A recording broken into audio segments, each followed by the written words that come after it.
Well, thank you everybody again for joining us this morning. Today's webinar should take us about 20 to 25 minutes, and we'll definitely leave some time at the end for Q&A. Today's agenda is as follows. We'll talk a little bit about SCF, who we are, what we've done, and where we're headed. We'll then get into some of the solutions that SCF offers, particularly focusing on our unique PV plus ESS plus EVC offering. We'll follow that up with some recent data regarding EV charging and overall the growing need for EVC infrastructure, as well as the types of sites that we're targeting, and a run through of how we can work together to keep these projects to an efficient timeline. So let's begin. So we are SCF, or Sustainable Capital Finance. We're a third-party financier, historically providing PPA offerings as well as development services to our EPC partners. Our EPC partners, which currently sits in the 300 plus range, actively submit projects on our financing platform, the SCF suite. From there, they're able to price their own projects, generate proposals to present to off-takers, and ultimately track their project from concept to completion as our team works with them to complete all necessary components of an opportunity to successfully reach COD, or commercial operation. Historically, we've worked a lot with nonprofit entities, including churches and schools. We've also seen a lot of our pipeline come through in the form of mixed-use real estate, golf and country clubs, medical facilities, and so forth. To date, we have nearly 100 projects completed, spanning 18 states, and over 500 million in contracted distributed generation in our nearly 13-year operating history. So on to EV charging. My colleague Clifford Chang will divulge some of the recent data on EVs on the road today and the ratio to public charging available, but it's pretty staggering. And by installing EV infrastructure, there's a lot of benefits that a site host will see. The first one, and the most important, revenue share. That's right. They will get access to a percentage of the revenue share that comes from the charging stations. Generally, that number is 10%, but may vary based on the specific location. And they'll get access to this without participating at all in the capital stack. That's right. No investment needed. And SCF will maintain these projects for the life of the term. And given that our solution is contingent upon us owning and operating, we're highly incentivized to be on site as soon as possible for any equipment that is impaired. So with a couple of new and shiny public charging stations, a property owner is going to attract new customers, whether it's a shopping plaza, grocery store, restaurant, or gym. An EV driver is more likely than not to use the facilities, if you will, and check out your establishment while their vehicle gets a fast charge for 15 to 30 minutes. And if it's a location that seeks new customers, then it's a win-win. And finally, SCF has strong financial partners. As you can see on our website, one of our primary funding partners is NextEra Energy, a company with over $150 billion in market cap and approximately 58 gigawatts in generating capacity. SCF has operated in this space with reliable partners for a while and will continue to do so. Now, EV charging revenue aside, our core offering for a significant period of time was the PPA, or a power purchase agreement, for those unfamiliar, and it continues to be a backbone for every solution we offer. So while we can always take a look at standalone solar and solar plus battery PPAs, a real differentiating solution for your customers is a solar plus EVC solution with an allocation of solar purely dedicated towards the customer's host load, typically at a 10% discount as per the market average to their current rate of energy. So not only do they see the benefits of EV charging revenue, it can also reduce their electricity spend. A true win-win, no risk opportunity for the site host. And the benefits look very similar. Reduce operating expenses, they're not paying for it, so no upfront costs. And SCF is similarly highly incentivized to be on site as soon as possible if the system is underperforming to its potential. And let's say there's a scenario where the EVC utilization underperforms and we aren't quite getting what we expected or initially forecasted. Well, the customer still wins because they're going to see a significant increase in NOI due to the PPA. So they're paying less for their energy and they're seeing benefits regardless of how the EVC utilization looks. So in summary, zero risk, all upside. And if I'm a site owner, I'm not sure what else I'd be looking for. With that, I will pass it off to my colleague, Clifford Chang, who will talk a little bit more about why we were so confident in this solution. Thank you, Matt, and thank you for everyone in attendance today. My name is Clifford Chang, and by way of background, I have been in the renewable energy market since 2009, specifically focused on the EV charging sector since 2019, and have seen many changes in the marketplace since then. As you will see, this slide illustrates the exploding demand for EV charging infrastructure. The stats list the number of EVs and the record level of adoption and the corresponding need for public charging infrastructure. So starting at the top, EV sales up almost 50% since 2022, just 2 years ago. 7.6% of all cars sold in the U.S. are now electric vehicles. Certain states such as New York and California have mandated that 100% of new car sales must be electric by 2030. The statistics for public charging, you will see 140,000 out of 183 chargers available are slower level 2 chargers, and only 43,000 fast chargers are in the market. If you take that number compared to the number of electric vehicles in America, 3.3 million, the ratio is 18-1 and much higher if you eliminate the level 2 chargers. Public charging grew by 40% last year, and clearly the pace of infrastructure is not keeping pace with the number of vehicles being adopted. So this is a tremendous need, but also creates a tremendous business opportunity for property owners to drive new traffic to your sites, create new revenue streams, add an amenity to your property that competing projects may not have, and create a financial windfall, all by serving the public. Next slide, please. This slide illustrates what makes a great charging site. As you will see on the right, what types of properties are ideal for EV charging infrastructure. I think ideally you would want a site where there's high traffic. People can stop in for 20 to 30 minutes, charge their cars, and conduct other business or errands, such as getting their groceries, getting coffee, working out, etc. Workplace and office buildings are also ideal locations.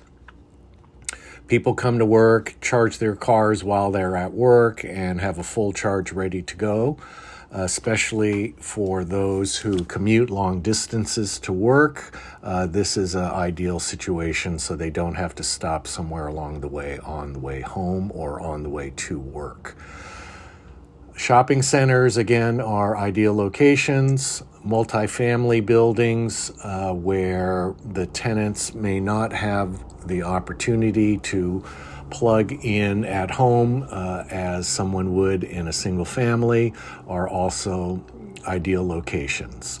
Some of the other factors: high EV vehicle adoption, high traffic rates, proximity to freeways or expressways so that commuters can easily exit the freeway, stop off, charge their car, and get back on their way to or from home, such as you would stop at a gas station on the way home. Where would these chargers be located? Typically, those would be in the parking lot. Top floor of a parking structure is also an ideal location, coupled with solar, where you could create a canopy and shaded parking where normally those spots are undesirable because they sit in the sun or are exposed to other weather elements. This next slide illustrates the economics of a sample project. This project assumes 8 DC fast chargers, solar and energy storage coupled in that system, 10% revenue share. These assumptions are based on 2.5 hours of utilization per day at a public charging rate of 48 cents per kilowatt hour. As a point of reference, a typical EV requires 60 to 70 kilowatt hours of charge to fully charge a battery. So the average charge you would expect at a site would be 50 to 60 kilowatt hours, which equates to approximately $25 or $30 per charge. You will see that the revenue in year 1 is $61,000, hitting a levelized amount in year 3. This allows for familiarity with the site, other factors that will increase usage over time until we reach a levelized amount in year 3, which you see is roughly $100,000. Correspondingly, if the usage exceeded the 2.5 hours, the revenue share would go up accordingly. So if you had 5 hours of charging, that $100,000 would be $200,000. Anyone who has seen a Tesla public charging site knows that there are cars morning, noon, and night, and their utilization probably averages in excess of 10 to 12 hours per day. So the opportunity is very attractive. You will also see PPA savings. This is in the event that nobody uses the chargers or the utilization is less than estimated. Although this is a highly unlikely scenario, it is illustrated here. So any electrical generation not used by the chargers would go back to the host property and offset their current electrical demand. For each project, there is a break-even point or crossover point where the generation would go from the building 100% to the EV chargers, and we can calculate that for you on a case-by-case study, but it is usually somewhere between 1 and 2 hours. Based on this example, you will see that the revenue share over the 30-year term is over $6.5 million. That's assuming a 3% increase in usage over time, which is very low. 3% of 2.5 hours is just mere minutes and less than 1 car charging at any particular time. So each year, if only 1 car, or rather 1 additional car came to charge, you would realize these projections. The PPA savings are also illustrated over 30 years at 1.2 or 1.3 million. Again, if there were no savings because the generation went to the chargers, your revenue share number would be much higher. Public charging rates are also expected to increase over time, so our projections are very conservative, and you should easily meet or exceed these projections at your own property. This slide shows our next steps. We have tried to simplify the process prior to development to steps that can be accomplished in less than 30 days. Although it is not required to register on our suite, and that is designed more for contractors and EPCs, the next step is critical for property owners, hosts, and off-takers, and that is to collect 1 year of utility data so that we can accurately measure your usage and demand. With that information, we can model and design a system tailor made to meet your specific needs, from which we will generate a proposal. If that proposal is acceptable, we will draft a term sheet, which is non binding for your review and execution, hold a kickoff call with all parties, and go over the next steps in the process and get to a definitive agreement. Once executed, we can begin our due diligence and development process. This will conclude our presentation for this morning. We have allowed a few minutes for questions and answers. I know that this has been quite a bit of information to digest, so if you have any questions at this time, if you could please put them in the chat box, which is at the bottom of the screen, and I will be happy to answer those questions for you. Thank you again for your attention, and I will answer any remaining questions. Thank you very much. Someone has asked, what is the main difference between your solution and Tesla's EV charging?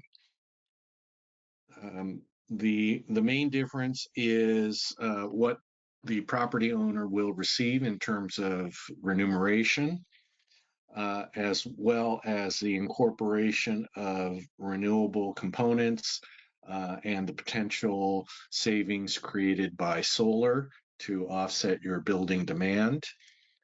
Typical public charging, which has been modeled after Tesla, is typically a per parking space per month site rental. It's usually about $200 per space.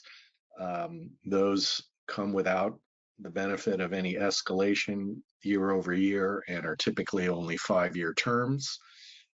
Our program offers a revenue share and allows property owners to capture any upside potential, as well as create additional benefits through energy savings to the property. This is what I think differentiates us and is one of the few, or is the only program in the market of this type that I am aware of.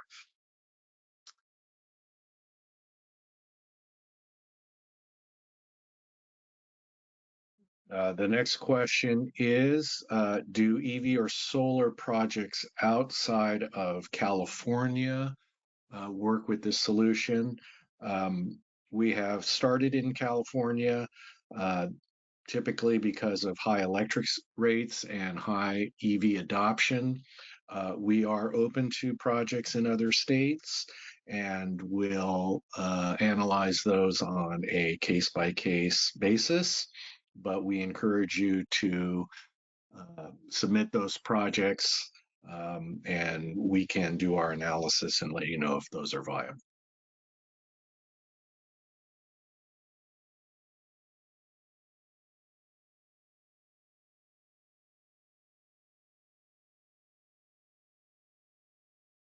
There's one question, who builds the PV power plant? How many 250 kW per chargers? And how big are the batteries? That project analysis or site analysis is conducted based on the receipt of the utility bills that I had mentioned earlier, so that we can accurately size a system to the demand. But typically, the minimum number of chargers we would place at a site is 4. Those are typically 180 kilowatt chargers, not 250. But as the market evolves, we will keep pace with advances in chargers, advances in solar and batteries. The batteries typically are 200 kilowatt hour batteries, the number of which will depend on the specific site, but there are usually 1 to 4 batteries at any given site. Hopefully that answers your question.